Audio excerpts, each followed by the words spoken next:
empezando. Me lo alejo un poquito más y funciona. ¿Así está bien? Bueno, les decía que en la breve presentación que les haga del sistema español no va a ser muy extensa para que haya tiempo para que ustedes participen y pregunten, que creo que es casi lo más interesante. Van a ver una característica muy llamativa, y es que toda la regulación que tenemos de investidura, cuestión de confianza y moción de censura, lo que pretende es asegurar la estabilidad gubernamental. Todos los mecanismos que tenemos están pensados de alguna manera en favor del Gobierno.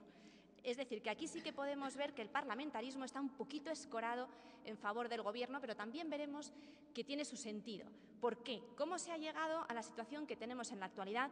¿Por qué el Constituyente de 1978 optó por un sistema de parlamentarismo racionalizado, por un sistema de parlamentarismo que de alguna manera proteja al Gobierno frente al Parlamento? Yo creo que el siglo XIX es un siglo muy convulso prácticamente en todas partes. Desde luego, en Europa lo es. En Europa se empieza en el...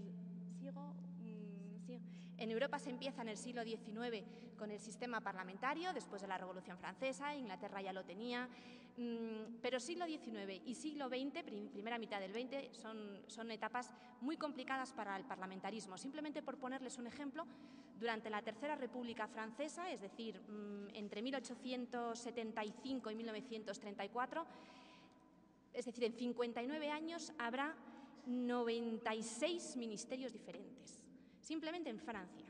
En España, ¿para qué les voy a contar del siglo XIX?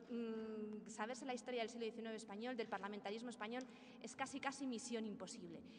Bueno, pues es verdad que durante esta etapa muy convulsa se dan episodios de lo que Sánchez Agesta denominaba parlamentarismo morboso. Él denominaba parlamentarismo morboso la utilización de técnicas, de estratagemas que de alguna manera lo que pretendan sea derrocar al Gobierno a toda costa.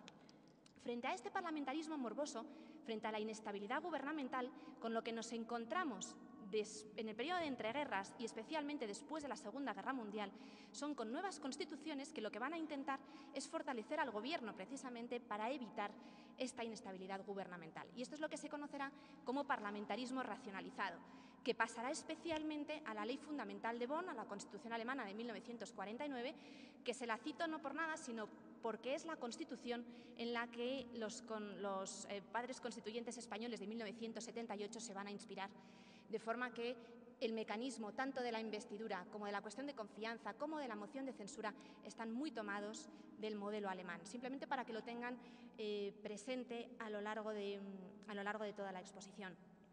Podemos comenzar si quieren, con la investidura.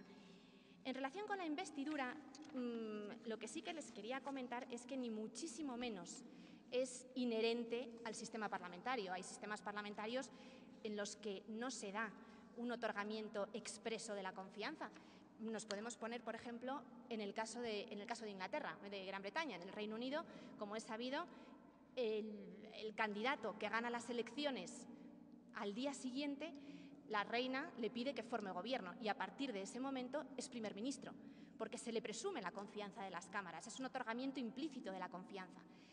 Sin embargo, hay supuestos de otorgamiento expreso de la confianza, que es el caso, por ejemplo, de la Ley Fundamental de Bonn. ¿Por qué los constituyentes españoles de 1978 tomaron como modelo el otorgamiento expreso de confianza del sistema alemán y no el otorgamiento implícito del sistema británico? Bueno, yo creo que pues está claro, el sistema británico es fruto de la sabiduría del tiempo, del poso del tiempo, es fruto de las circunstancias sociológicas, económicas del Reino Unido, mientras que nosotros quizás hemos tenido mucho más que ver con los sistemas políticos de la Europa continental. Por eso no se toma como modelo el ejemplo de otorgamiento implícito de la confianza del sistema británico, sino que se toma el modelo del constitucionalismo alemán, como les decía antes, de otorgamiento expreso de la confianza. ¿Cuáles son, además, las características del sistema español? La investidura, que consiste en eso, en un otorgamiento expreso de la confianza, pero además veremos que el sistema español reúne otras características. En primer lugar, es un gobierno de primer ministro, porque, a pesar de que, como ayer les comentaba, el artículo 108 de la Constitución dice que el Gobierno responde solidariamente ante el Congreso de los Diputados, Lo cierto es que el único que va a ser investido de la confianza inicialmente va a ser el primer ministro, va a ser el presidente del Gobierno, que luego ya nombrará a sus ministros. Pero es él el que cuenta con la confianza de la Cámara. Y luego, en los mecanismos de retirada de la confianza, como por ejemplo en la moción de censura no se dirige contra el conjunto del Gobierno que en esos momentos está ejerciendo sus funciones. La moción de confianza contra quien se dirige es contra el primer ministro, a pesar de que, como veremos, en su toma de decisiones tiene que estar muy implicado el Gobierno, el Consejo de Ministros, como veremos particularmente en relación con la cuestión de confianza.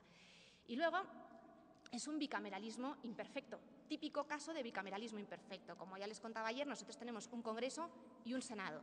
Pues bien, la confianza la otorga el Congreso, el debate de investidura es en el Congreso, es el Congreso el que en su caso puede retirar la confianza a través del mecanismo de la moción de censura.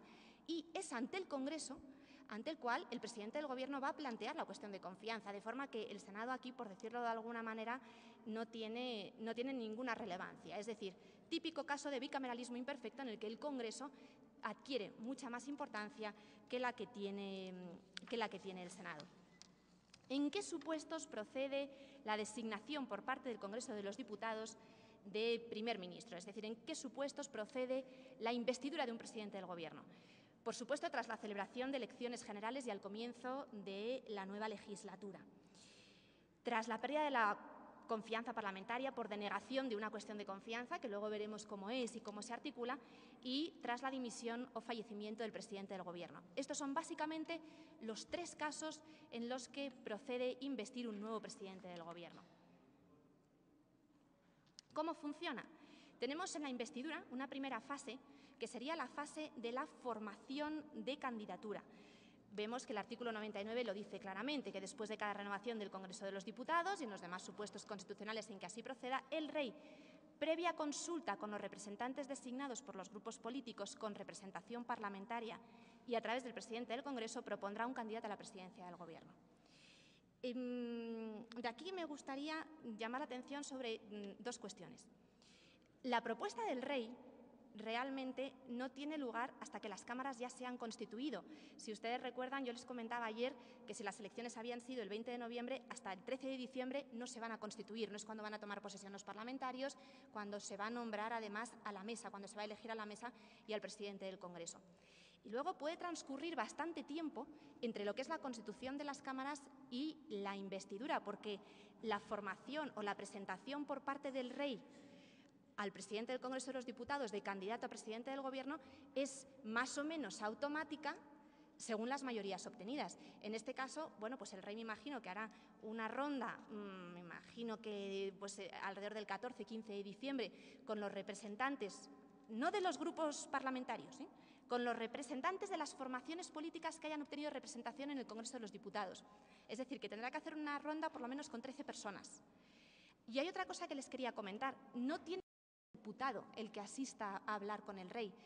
Por ejemplo, yo creo que fueron la pasada legislatura, no, la anterior, en representación de un partido nacionalista catalán, Esquerra Republicana, acudió el señor Carod Rovira, que realmente no era diputado, pero como representaba su formación política y su formación política sí que tenía representación en el Congreso de los Diputados, fue él el que acudió a la ronda de contactos con el monarca. Bueno, pues les comentaba que en este caso la ronda de contactos se iniciará, el Rey recibirá a todos, pero el candidato a presidente del Gobierno está clarísimo. Será el candidato por parte del Partido Popular, que ha obtenido 186 escaños frente a los 110 del Partido Socialista. Pero hemos tenido muchas legislaturas en las cuales no ha habido mayoría absoluta. Y, por lo tanto, la tendencia, no es necesario, pero la tendencia es a que la mayoría absoluta esté en la medida de lo posible asegurada. Disculpe, doctora. Sí. Yo no le entiendo nada, habla muy rápido, no se acerca bien al micrófono, voy a perder esta clase. Me van a disculpar. ¿Hablo muy rápido o es un tema del micrófono? Las dos cosas. ¿Desde dónde vuelvo a empezar?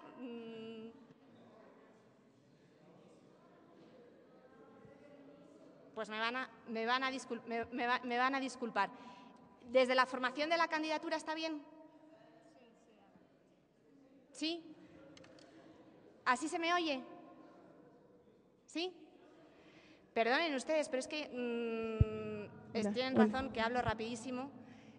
pero bueno, me intentaré controlar. Lo que sí que ruego es a mis compañeras de mesa que me den una patadita si ven que me estoy empezando a lanzar nuevamente.